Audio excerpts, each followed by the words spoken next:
And most dangerously, we see it in the way that religion is used to justify the murder of innocents by those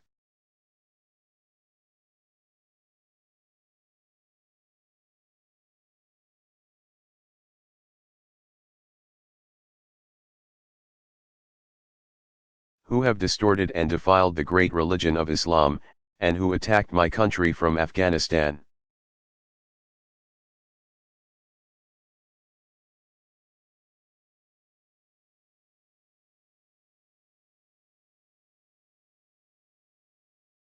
These extremists are not the first to kill in the name of God.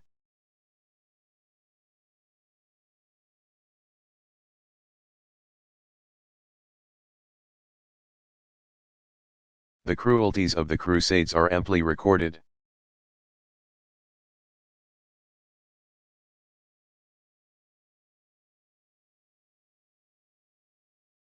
But they remind us that no holy war can ever be a just war.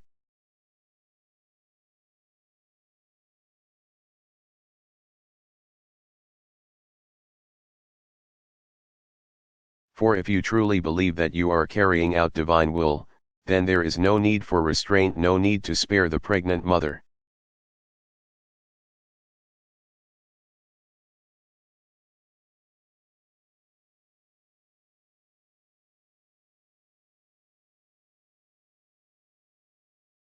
Or the medic, or the Red Cross worker, or even a person of one's own faith.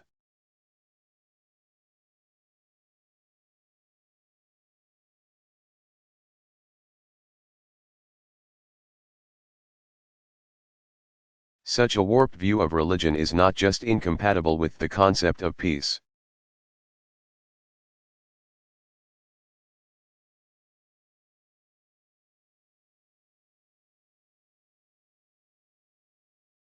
But I believe it's incompatible with the very purpose of faith, for the one rule that lies at the heart.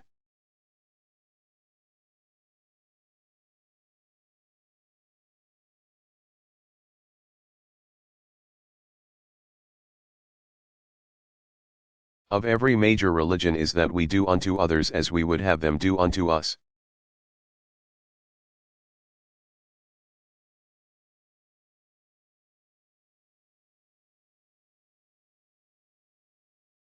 Adhering to this law of love has always been the core struggle of human nature. For we are fallible. We make mistakes.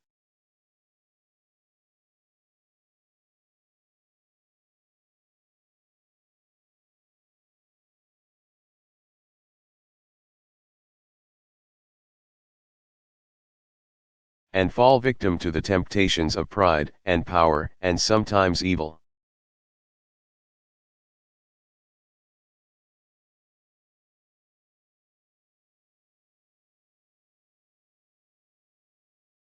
Even those of us with the best of intentions will at times fail to right the wrongs before us.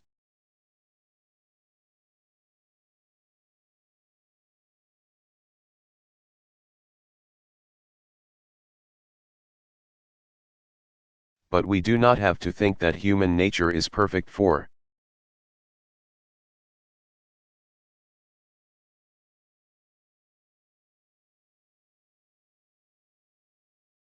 us to still believe that the human condition can be perfected.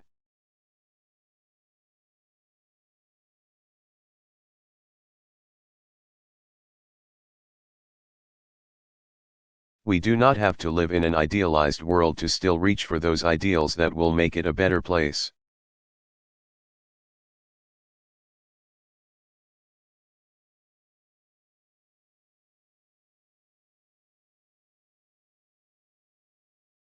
The nonviolence practiced by men like Gandhi and King may not have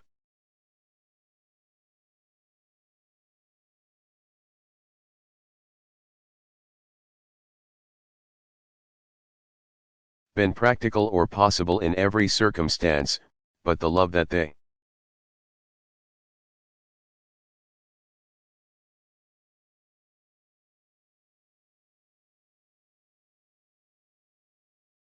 preached, their fundamental faith in human progress, that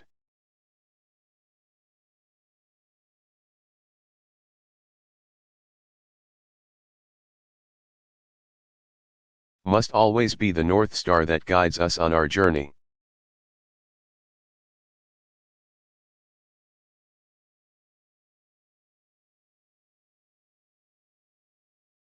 For if we lose that faith, if we dismiss it as silly or naive, if we divorce it from the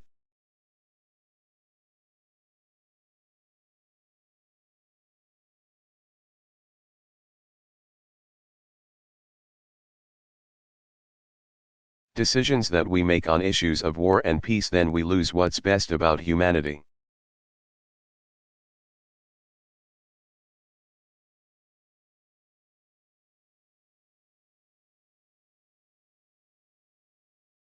We lose our sense of possibility. We lose our moral compass.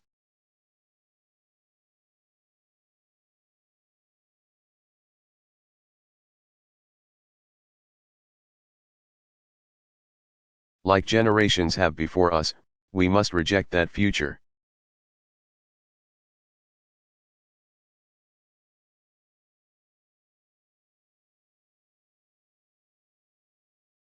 As Dr. King said at this occasion so many years ago,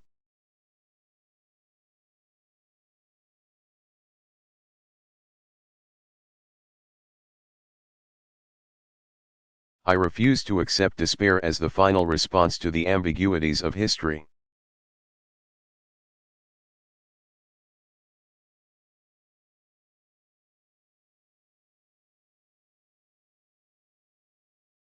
I refuse to accept the idea that the isness of man's present condition makes him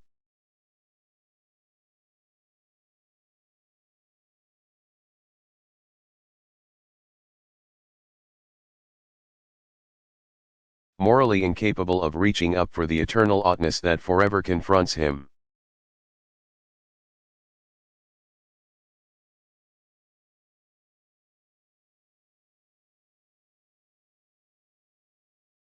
Let us reach for the world that ought to be that spark.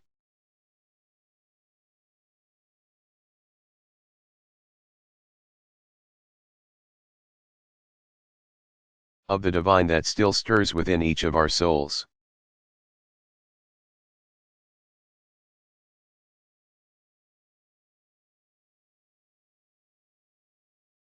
Somewhere today, in the here and now, in the world as it is.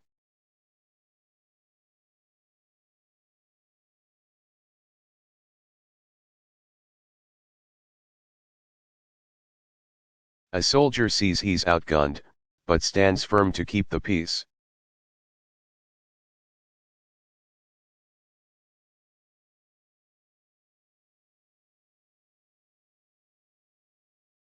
Somewhere today, in this world, a young protester awaits the brutality of her government.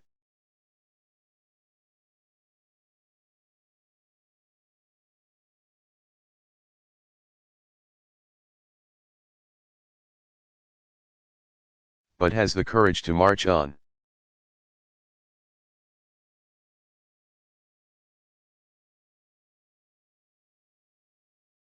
Somewhere today, a mother facing punishing poverty still takes the time to teach her child.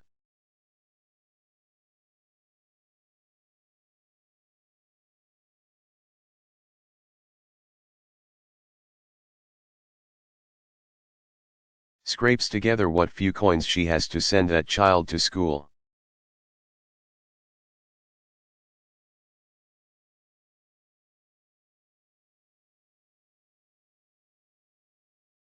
Because she believes that a cruel world still has a place for that child's dreams.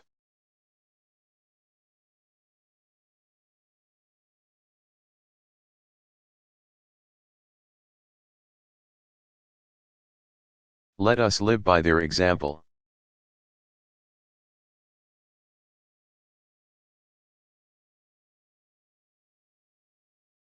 We can acknowledge that oppression will always be with us, and still strive for justice.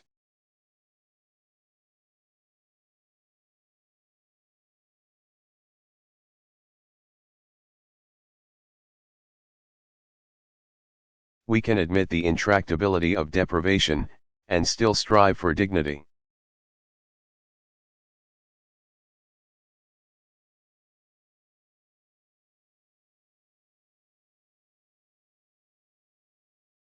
Clear-eyed, we can understand that there will be war, and still strive for peace.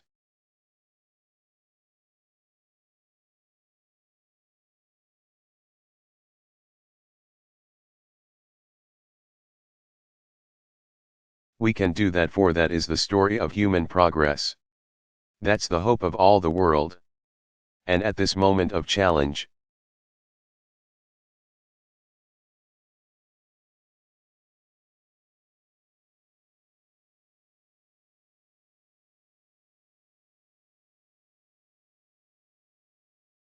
that must be our work here on earth. Thank you very much.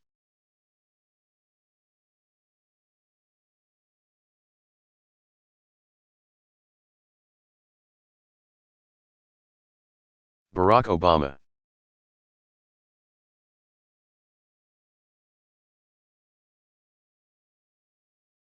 Democratic nomination victory speech.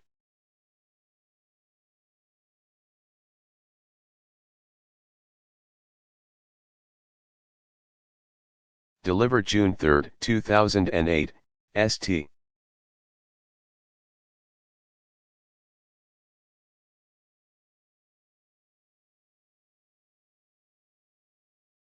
Paul, Minnesota.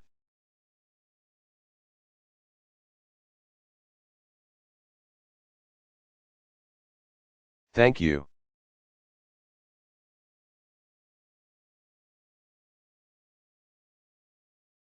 What a wonderful reception. Thank you, St. Paul. Thank you.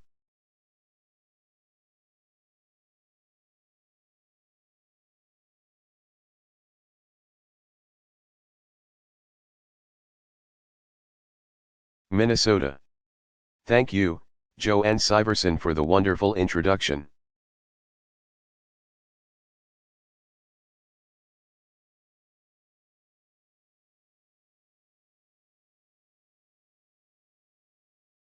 Thank you, Michelle Obama and Malia Obama and Sasha Obama.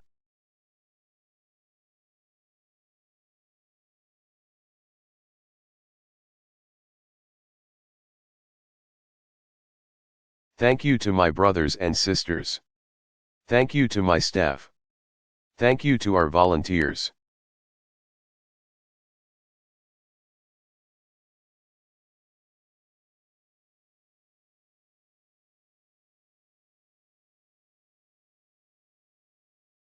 Thank you to my political team.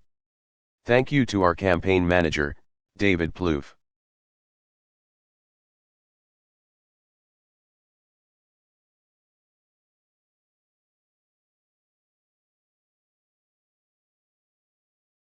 Who never gets any credit, but has built the best political organization in the country.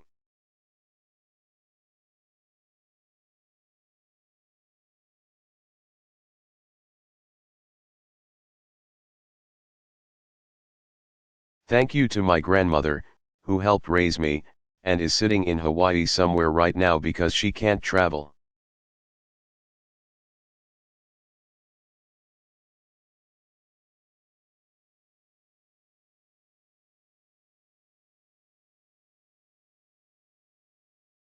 But who poured everything she had into me, and who helped to make me the man I am today.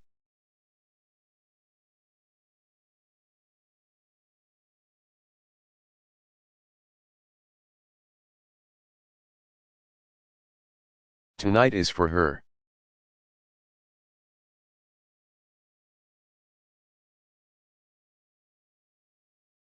Tonight, Minnesota, after 54 hard-fought contests, our primary season has finally come to an end.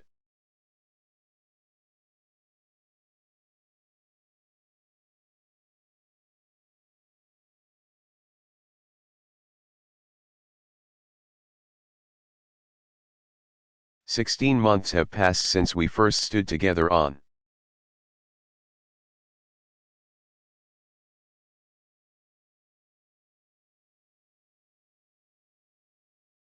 the steps of the old state capitol in Springfield, Illinois.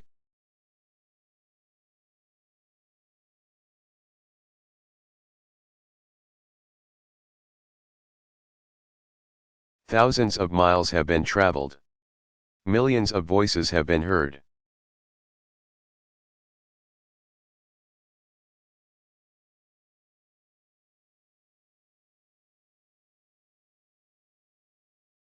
And because of what you said, because you decided that change must come to Washington.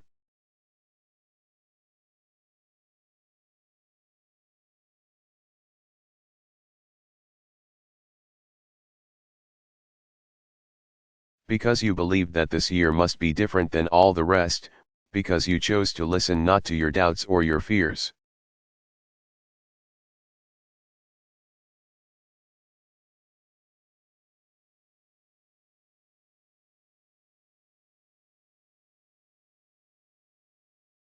But to your greatest hopes and highest aspirations.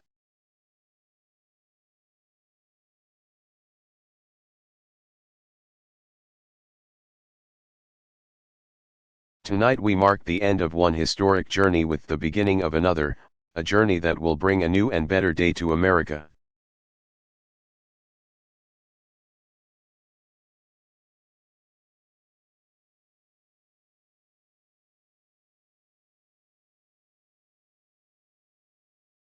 Because of you, tonight I can stand here and say that I will be the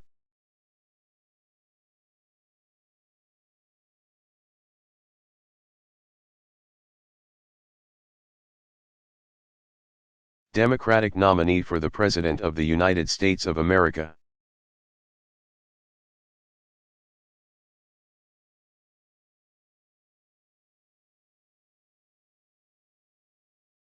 I want to thank all those in Montana and South Dakota who stood up for change today.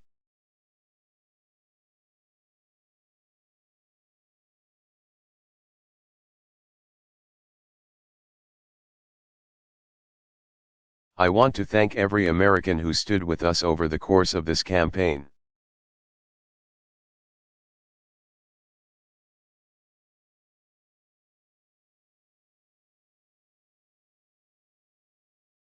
Through the good days and the bad, from the snows of Cedar Rapids to the sunshine of Sioux Falls.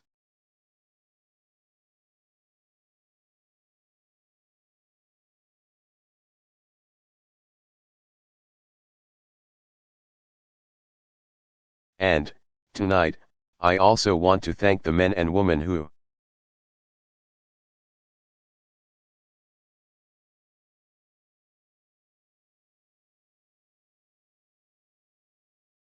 took this journey with me as fellow candidates for president.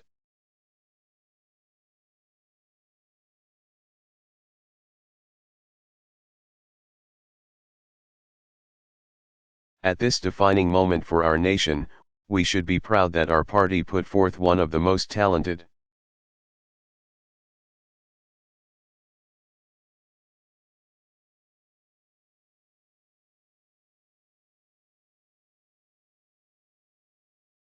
qualified field of individuals ever to run for office.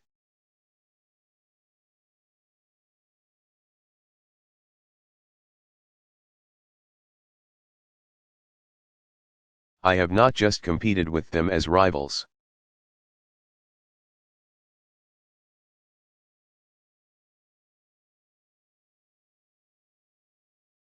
I've learned from them as friends, as public servants, and as patriots who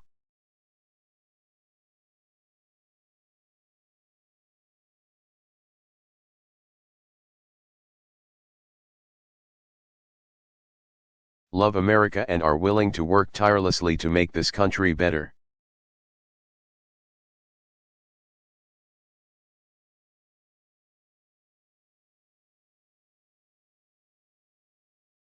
They are leaders of this party and leaders that America will turn to for years to come.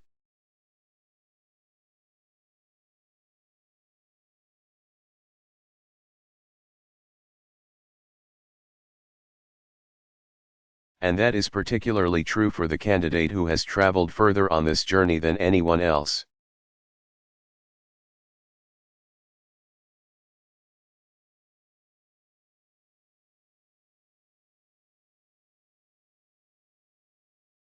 Senator Hillary Clinton has made history in this campaign.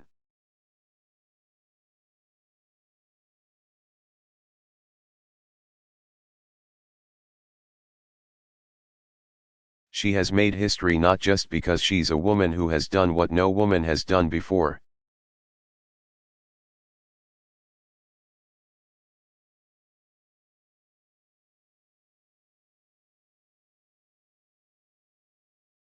But because she is a leader who inspires millions of Americans with her strength.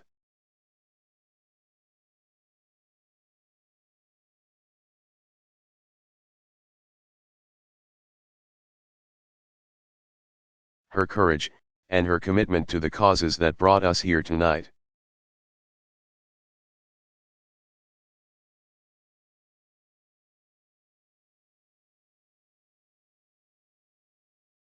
I congratulate her on her victory in South Dakota.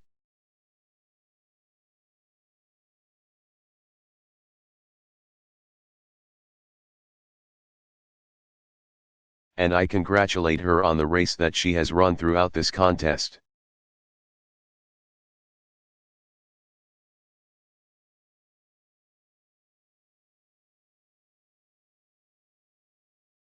We've certainly had our differences over the last 16 months.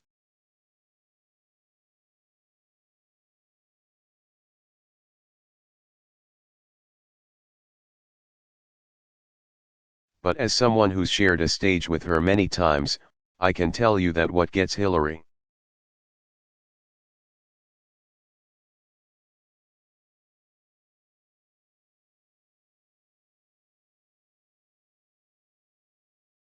Clinton up in the morning even in the face of tough odds is exactly what sent her and Bill.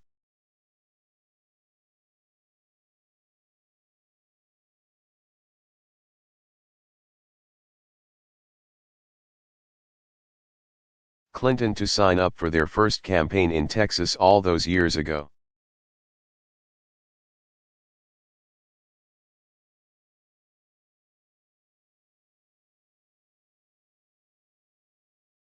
What sent her to work at the Children's Defense Fund and made her fight for health care as First Lady.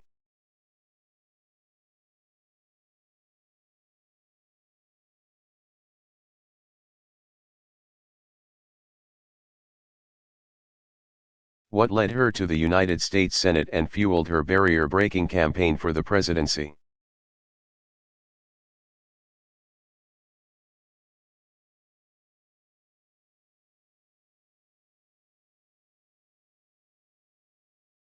An unyielding desire to improve the lives of ordinary Americans, no matter how difficult the fight may be.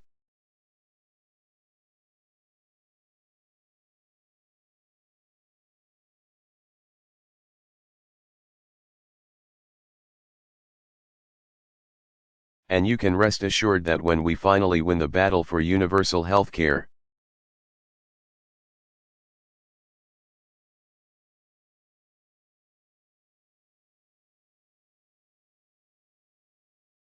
in this country, and we will win that fight, she will be central to that victory.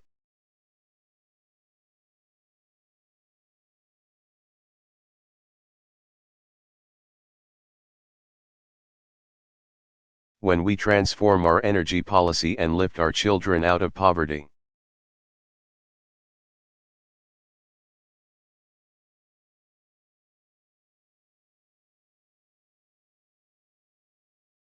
It will be because she worked to help make it happen.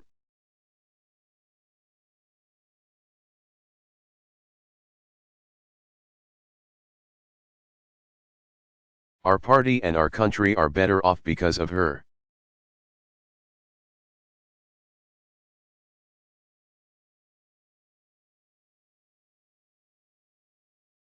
And I am a better candidate for having had the honor to compete with Hillary Rodham Clinton.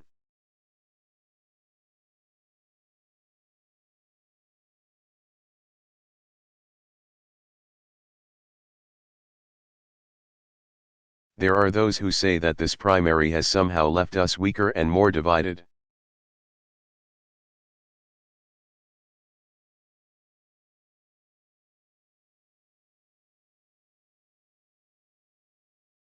Well, I say that, because of this primary.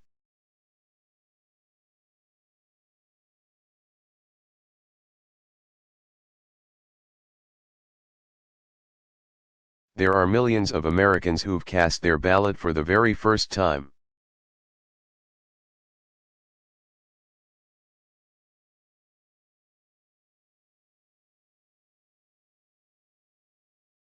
There are independents and Republicans who understand this election isn't just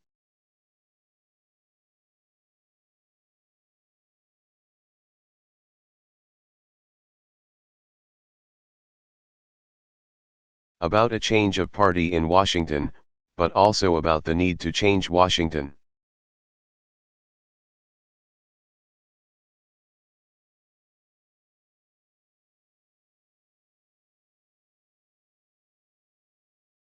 There are young people, and African Americans, and Hispanic Americans.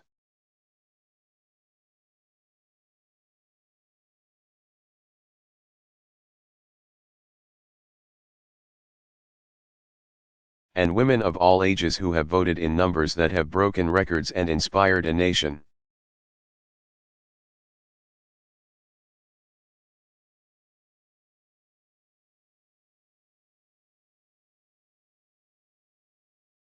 All of you chose to support a candidate you believe in deeply.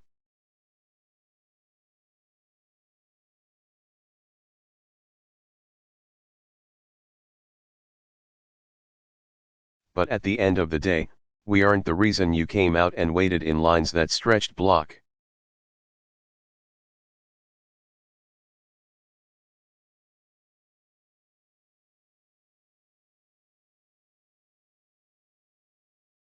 After block to make your voice heard. You didn't do that because of me or Senator Clinton or anyone else.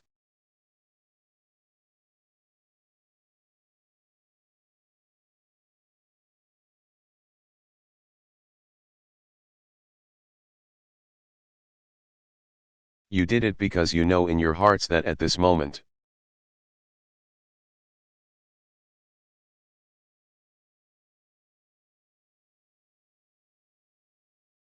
a moment that will define a generation, we cannot afford to keep doing what we've been.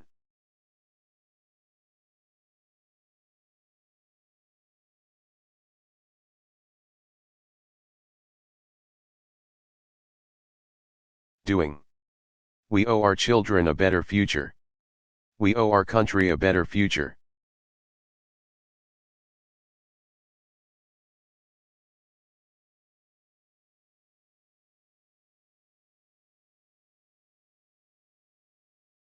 And for all those who dream of that future tonight, I say, let us begin the work together.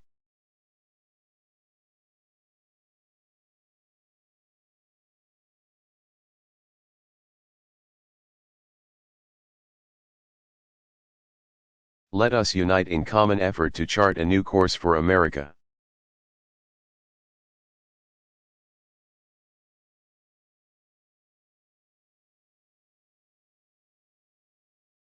In just a few short months, the Republican Party will arrive in St.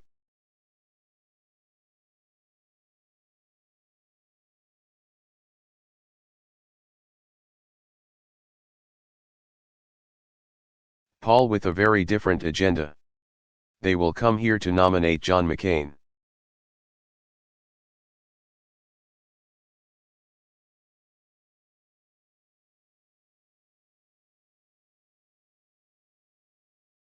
A man who has served this country heroically.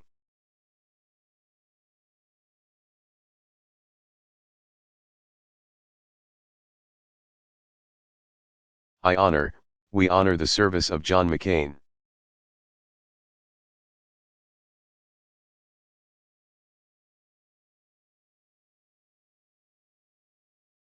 And I respect his many accomplishments, even if he chooses to deny mine.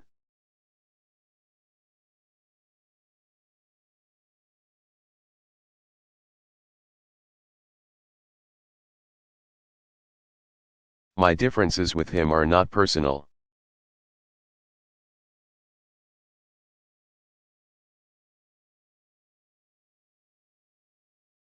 They are with the policies he has proposed in this campaign.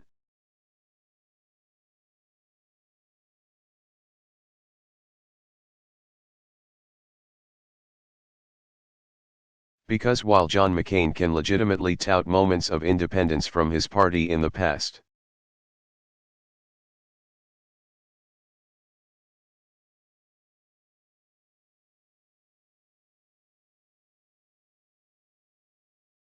such independence has not been the hallmark of his presidential campaign.